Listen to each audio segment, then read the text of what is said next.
which reminds us all on the importance to double our efforts through greater international cooperation to ensure we as a nations individually achieve the sustainable development goals for reducing poverty, improving the quality of education, addressing the adverse effects of climate change, and promoting partnership and inclusivity in all our actions at home.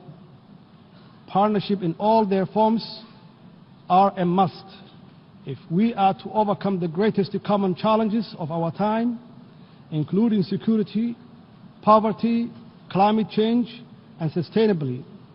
In this globalized world, no nation, no matter how strong or prepared, can individually stand alone against the tide of global challenges which require common action and coordinated multilateral responses.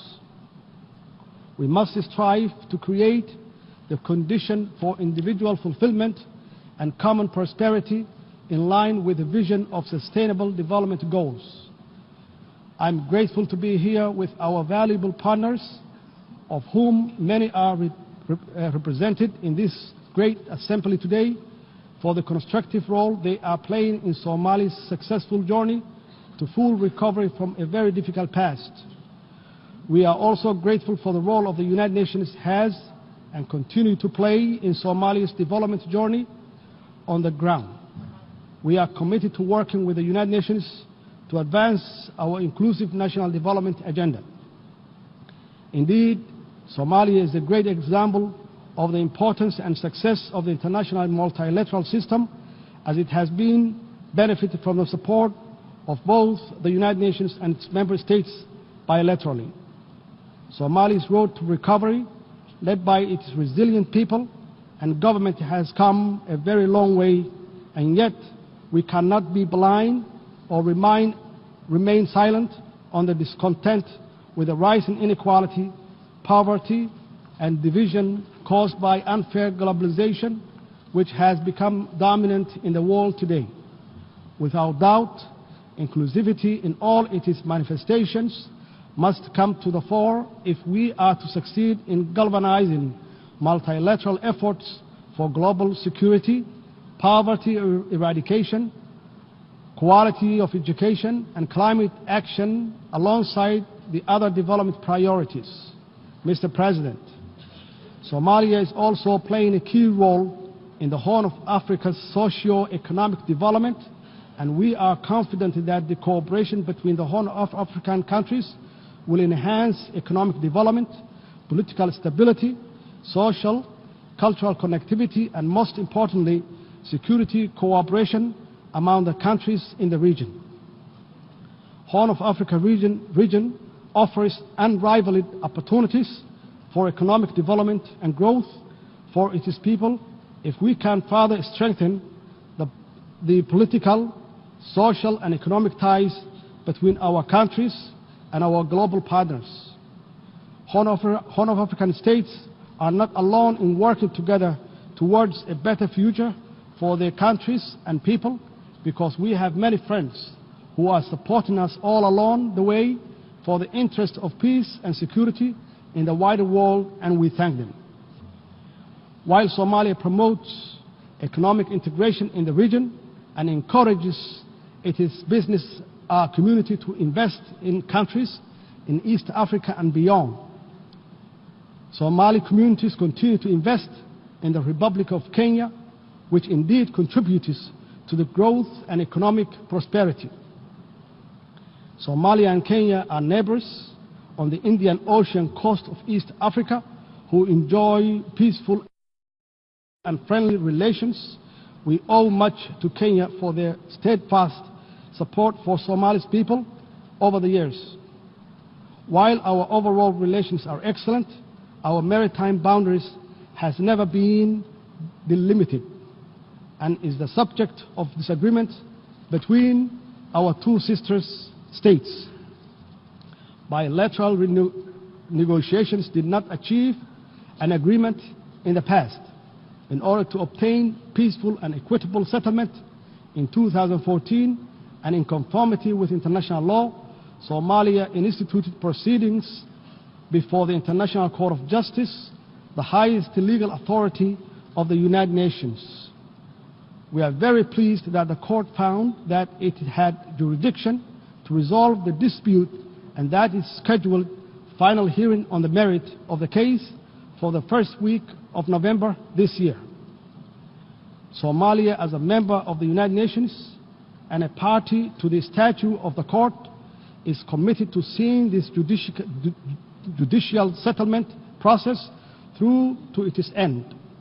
Somalia has pledged to comply with the court's final judgment and to accept the boundary that is delimited by the court. As a matter of international law, the court's judgment will be binding on Kenya as well. And we trust that when that judgment is issued and the boundary is established, a lasting settlement of this long-lasting dispute will finally be achieved. In addition, on September 3, 2019, Peace and Security Council concluded that African Union is not empowered to intervene this case before the court. Mr. President, I would like to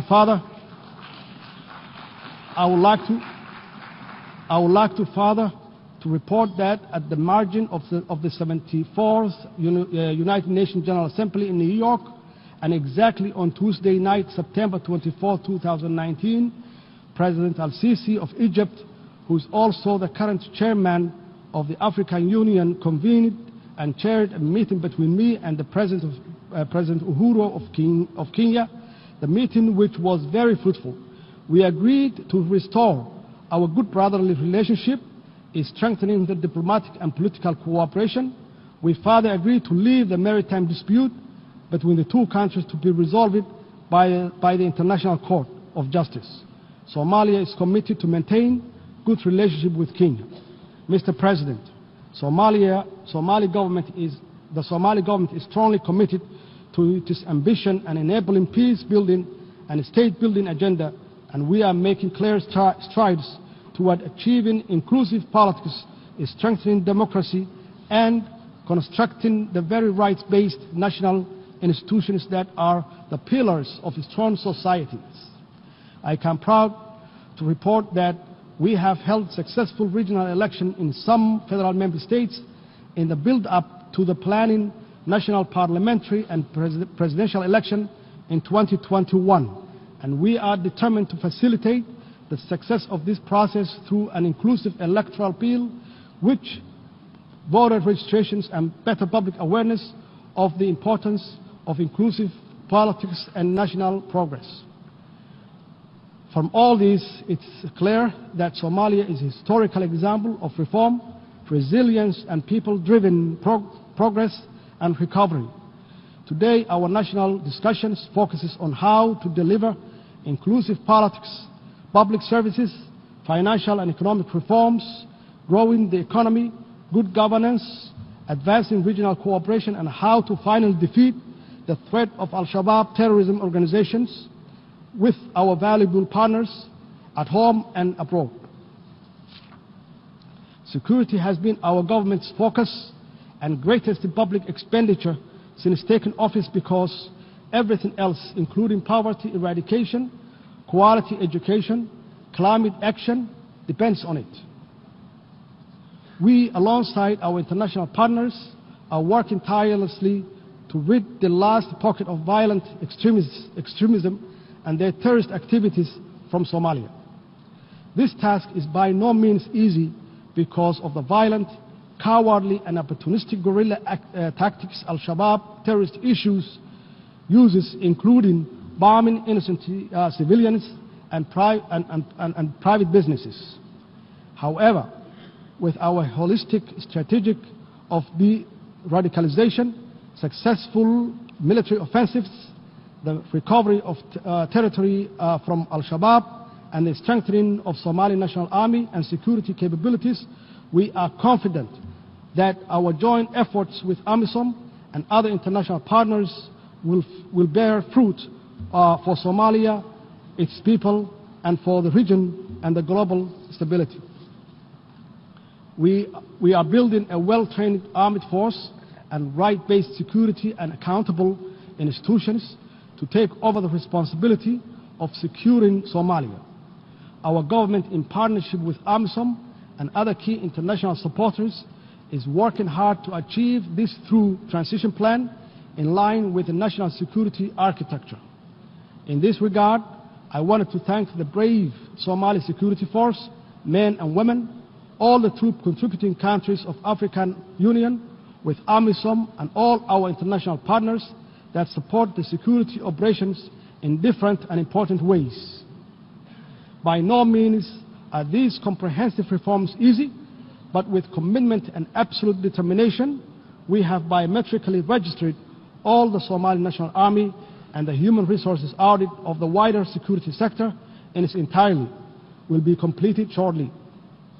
The biometric registration enabled the government to eliminate ghost workers, assess operation readiness of the security personnel, and make cost saving that will be used elsewhere to further strengthening security for the Somali people.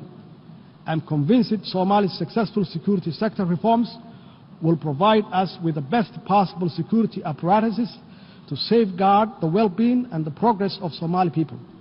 Mr. President, indeed, quality education liberates, empowers, instills hopes, and unleashes the great dreams, ambitions, and innovations that will create a better world for all of us. All development anchors on education and most certainly galvanizing our multilateral efforts for any development anywhere must start with national and international support for education in all its forms.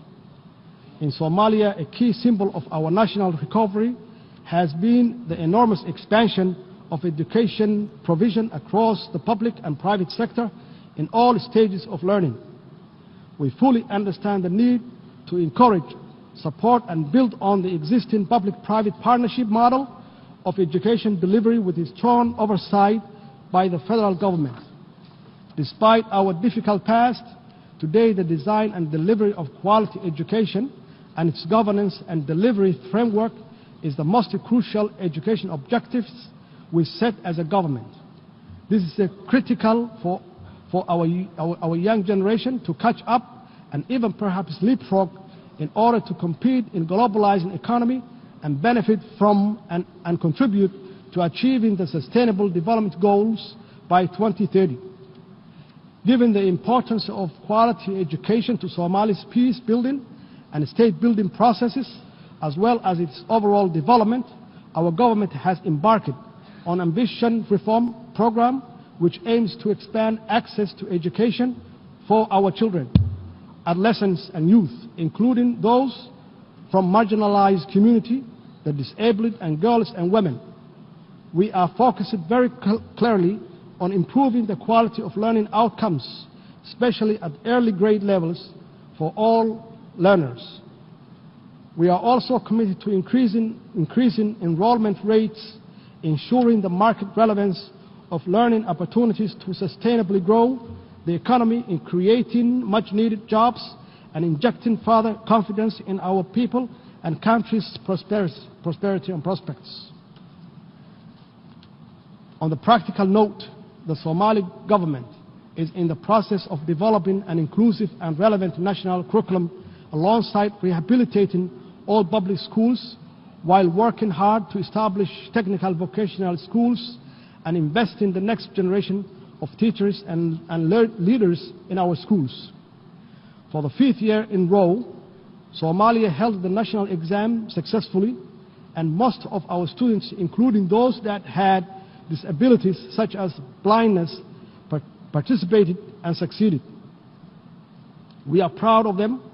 We are proud of them all, and will continue to improve their learning opportunities and employment prospects through better policies, stronger partnerships, accessible facilities, and educational leadership. To strengthen quality education globally, we must all share good practices, transfer successful policy, and make the necessary link between education, opportunities, and international peace, security, and development. Mr. President, Somalia is very committed to improving the status of the country's environment and to promoting community resilience for both present and future generations. Somalia has taken major steps in instituting environmental management authorities to implement changes on the national level. The establishment of the Directorate of Environment and the Climate Change within the Office of the Prime Minister, for example, is a step in the right direction, and we are confident that the Directorate will effectively lead the development and implementation of environmental regulations and policies. This is evidence of our commitment to climate actions for a better, cleaner, and inclusive, prosperous environment.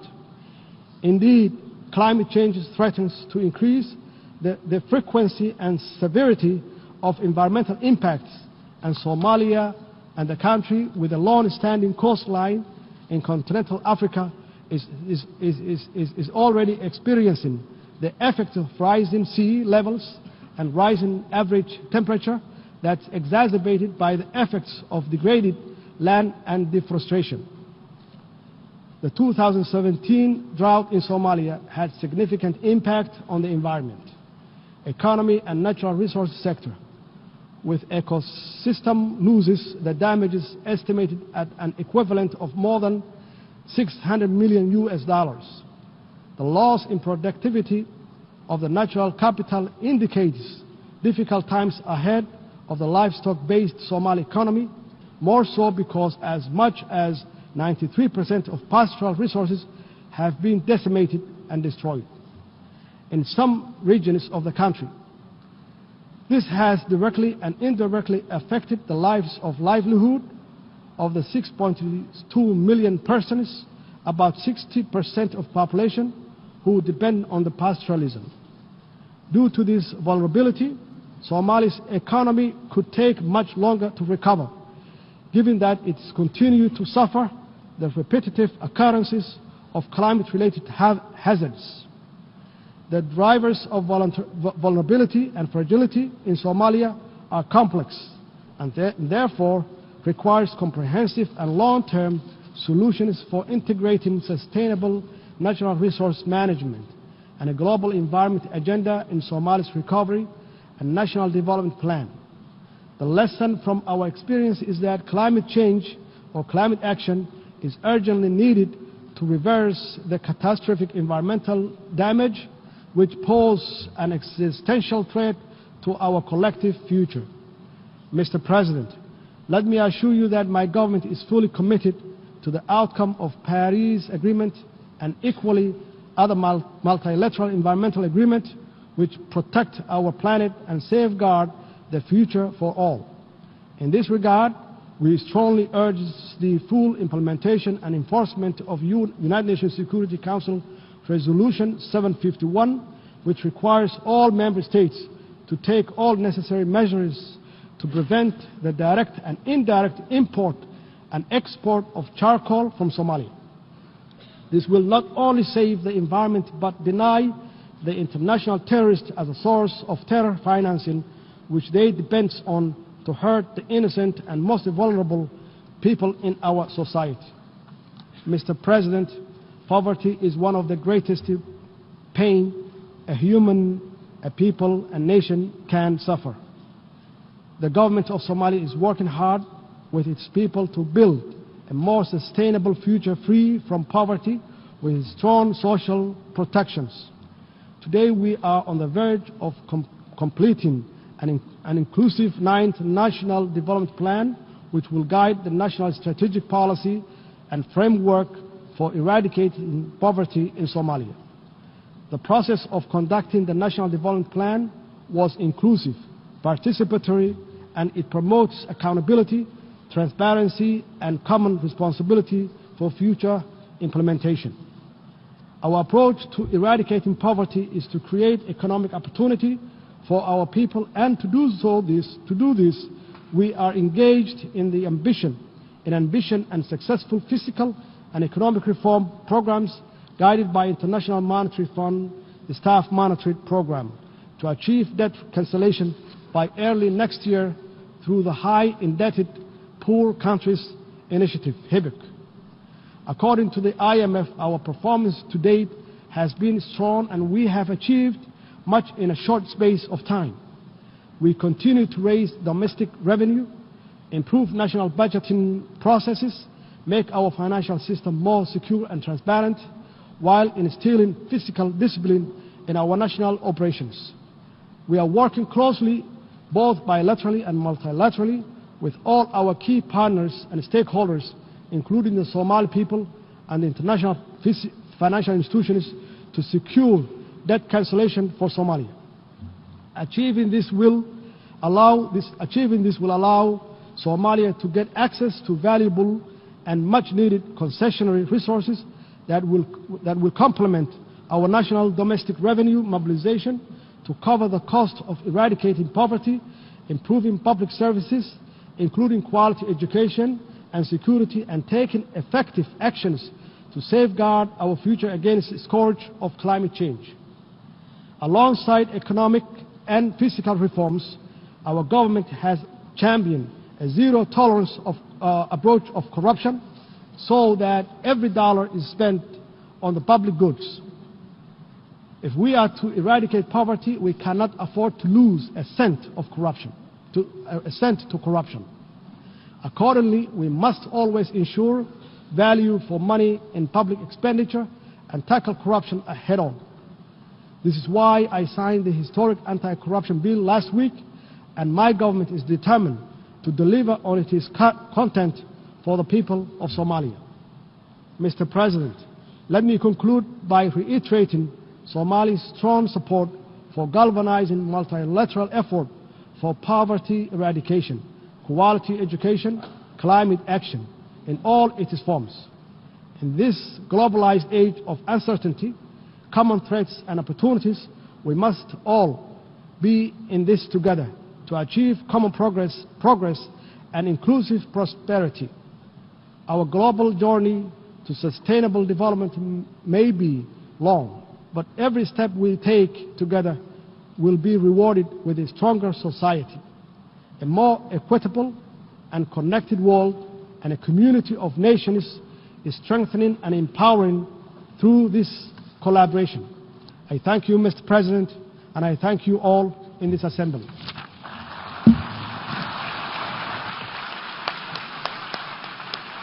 En nombre de la